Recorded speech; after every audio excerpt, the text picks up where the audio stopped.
বাবা, একটা প্রশ্ন করবো? হুজুরের পক্ষে দেখলাম তুমি খুব কান্না করছো। কিছু নিয়ে দুশ্চিন্তা?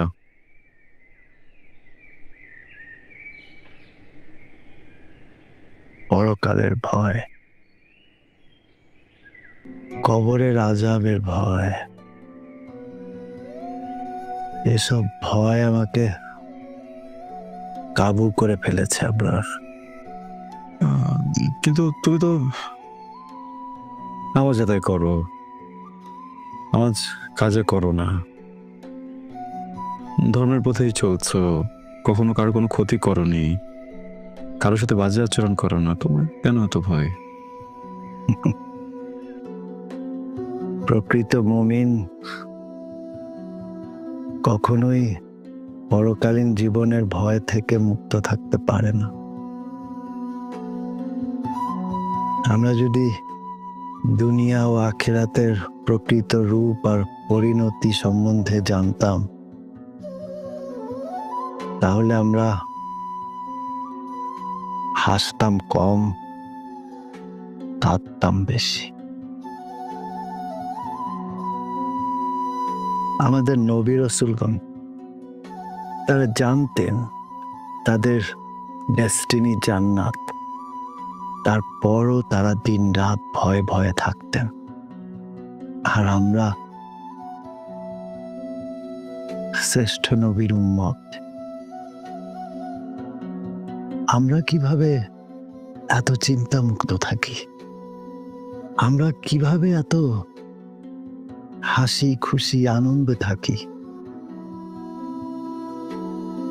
আমরা কিভাবে ভাবি যে আমাদের আমল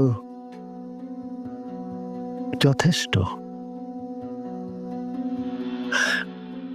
আমরা এটা কখনো ভেবো না যে তুমি নামাজ আদায় করো, রোজা রাখো, যাকাত দাও, হজ করেছো, তাই তোমার গন্তব্য জান্নাতই হবে। কে জান্নাতে যাবে আর কে জাহান্নামে যাবে সেটা ঠিক করার মালিক একমাত্র আল্লাহ। কারণ